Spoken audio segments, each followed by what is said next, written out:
siapa orang yang menisbatkan nasabnya bukan kepada bapaknya, fal jannatu alaihi haram, surga diharamkan untuk orang itu. Berarti sing halal apa? Yang halal. Kalau surga haram berarti yang halal apa? Jahannam. Maka kan gak salah kalau kita bilang jahannam, betul-betul? Iya.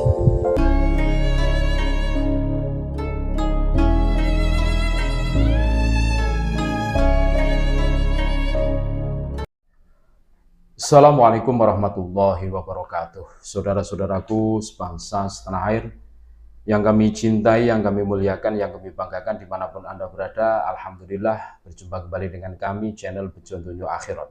Sak bejo-bejane wong kang lali isih luwih bejo wong kang eling lan waspada dan tetap engkari harga mati.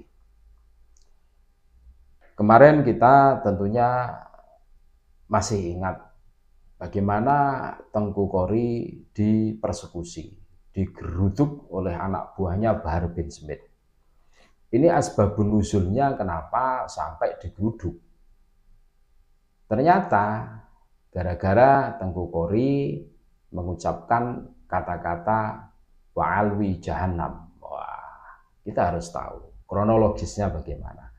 Nah, berikut ini kami sampaikan cuplikan video bersama Tengku Qori di Klaten pas dialog kebangsaan, ngaji kebangsaan bersama Kiai Maduddin, Gus Wakih, Tubagus Mogi, dan Tengku Qori ikut. Di sini Tengku Qori menyampaikan kenapa dia mengatakan Pak Alwi Jahannam. Nah, bagaimana kok bisa Tengku Qori mengatakan Pak Alwi itu Jahannam? Ini salah satu makdirohnya, alasannya bagaimana Bani Pak Alwi ini mencantolkan nama Ubaidillah menjadi anaknya Ahmad bin Isa. Dan hadisnya jelas. Terus belum lagi pembelokan-pembelokan yang dilakukan oleh Pak Alwi. Nama-nama tokoh Nusantara berubah menjadi Habib. Lah, ini loh motivasinya Tengku Qori mengatakan Pak Alwi Jahannam. Hadisnya jelas. Manidda'a ila ghairi abihi fahuwa ya'lamu fal jannatu alaihi haramun. Ya, untuk lebih jelasnya kita dengarkan bagaimana penuturan Tengku Qori terkait statement beliau tentang Pak Alwi Jahannam. Kita dengarkan sembari ngopi tentunya. Terima kasih. Kewajiban atas kaum muslimin adalah membongkar nasab palsu. Itu wajib syar'i. Jadi nggak mesti Pak Alawi. Siapapun yang menisbat kepada Rasulullah SAW ataupun menisbah nasabnya kepada keluarga yang bukan dari Rasulullah sekalipun, misal ada seorang mengatakan saya keturunannya Mbah Galung misalkan, misal ini mah ya, tapi dia bukan keturunan Mbah Galung, dia dosa. Kita harus membongkar kepalsuan itu, apalagi menisbah kepada baginda Nabi Muhammad SAW. Kenapa demikian? Karena apabila ada orang yang menasabkan nasabnya bukan kepada bapaknya, maka bapaknya akan hilang selama-lamanya, sehingga nasab dia ketika terbukti palsu gak akan lagi ketemu nasab aslinya. Jelas tidak? Tak kasih contoh. Kakek moyangnya Bani Pak Alawi atau Bani Pahlawi itu namanya Ubid. Ubid ini sebenarnya bin siapa? Ada data aslinya. Misalkan Ubid bin Mahdi bin apa gitu. Lalu ketika Ubid ini dinisbatkan kepada orang lain, ya, seperti dinisbatkan kepada Ahmad bin Isa, ya, bin Muhammad bin Ali bin Imam Ja'far bin Muhammad Al-Baqir bin Imam Ali Zainal Abidin bin Imam Husain sampai kepada Sayyidina Ali bin Abi Thalib, disebut dengan Bani Alawiyin atau Al-Alawiyin atau Bani Fatimiyin. Artinya setiap keturunan daripada Sayyidah Fatimah dari Hasan dan Husain, khusus orang itu berdua, disebut dengan keturunan Bani Fatimiyin. Setiap keturunan Sayyidina Ali daripada istri Sayyidah Fatimah, istri dari yang lain, itu disebut anak keturunannya Al-Alawiyin. Jelas tidak? Berarti Sayyidina Husain, Sayyidina Hasan itu juga Bani Fatimiyin, juga Bani Alawiyin. Selain dari orang itu berdua, namanya Bani Alawiyin. Okay?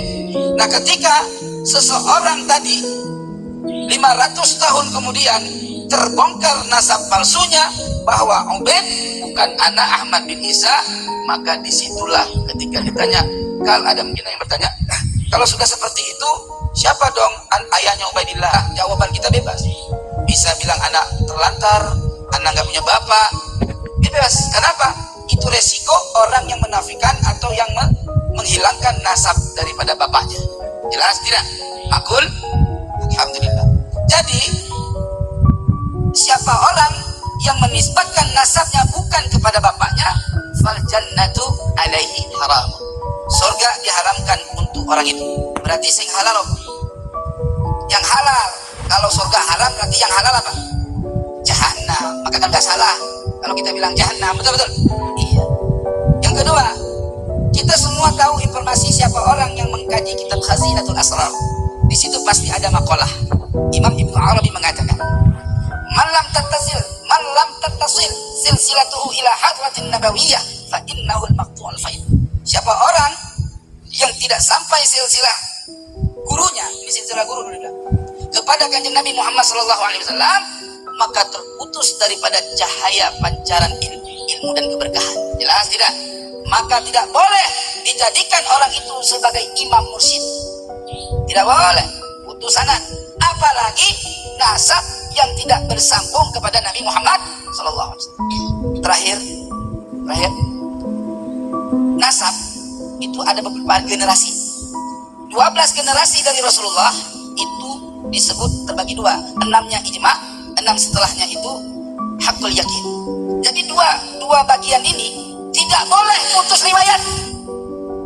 Sama dengan hadis. Coba cek, Imam Bukhari mengambil hadatsana itu sampai kepada derajat 12 generasi, artinya 12 sanad.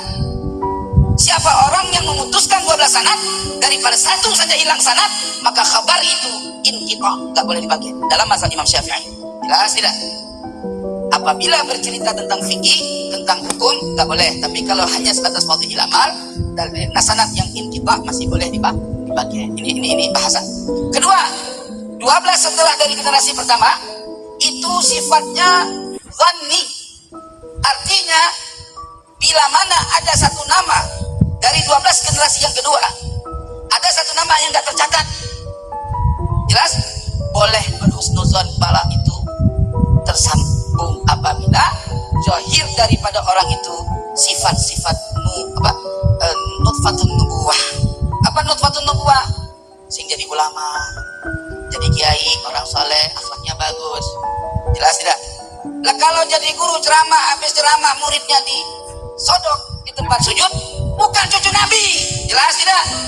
Lah iya, loh. Begitu cucu Nabi, apa kata orang di luar Islam, Bang? Coba dah. Gila banget orang Islam. Emang kenapa?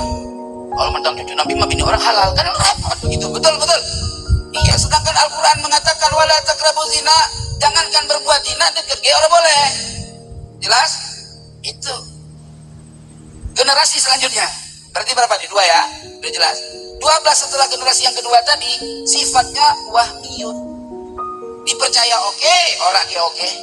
Dipercaya boleh, enggak ge boleh. Misalnya saya kan generasi berapa ibaratnya? 40. Ya kan? Berarti kalau dibagi 12 sudah berapa? Mungkin 5 apa 4 lah. Ya kan? 4 apa namanya? 4 bagi ya. Ada orang yang percaya, saya nggak percaya antum Suriah. Fatal, nggak masalah. Dan saya nggak punya hak mengaku di dalam diri saya yang mengalir darah Nabi Jahannam. Kenapa? Karena generasi saya ke atas itu jalurnya istilhaq. Tahu istilhaq dalam ilmu nasab? Istilhaq menggabungkan satu nama yang inqita' informasi dengan orang yang pada nasab primer gitu. Misalkan keturunan Wali Songo berakhir Jumadil Kubro yang saya tahu catatan manuskripnya tertua. Nah, Jumadil Kubro ke atasnya nggak ada manuskrip yang menyambung betul. Bin-binnya paling putus ke atas, betul kan? Atau ringkasan. Nah, dari situ sifatnya menetapkan ke atasnya itu sifatnya dhanni. Caranya bagaimana? Dicari informasi dari beberapa nama-nama orang-orang yang berkemungkinan dari zaman di atasnya yang lebih besar kemungkinan berhubungan dengan keturunan Wali Songo, anak cucunya Wali Songo. Jelas tidak? Nanti kalau mau jelas lagi, monggo aja dah, suara udah mulai suara. Insya Allah seperti itu yang ingin saya sampaikan, bahwa membatalkan nasab palsu kewajiban syar'i. Orang yang membatalkan nasab palsu setelah terang kebenaran hukumnya wajib. Apabila antum yang punya ilmu yang sudah terang kebenaran menyembunyikan kebenaran palsu dari nasab alawi, hukumnya haram, bertolak belakang dengan firman Allah, Bismillahirrahmanirrahim, wala talbisul haqqa bil batil wa taktumul haqqa wa antum ta'lamun. Jangan campur aduk yang betul dengan yang salah. Nggak boleh ketemu yang betul sama yang salah. Jelek sama ganteng aja nggak ketemu, apalagi betul sama salah. Betul tidak? Iya. Wa taktumul haqqa wa antum ta'lamun.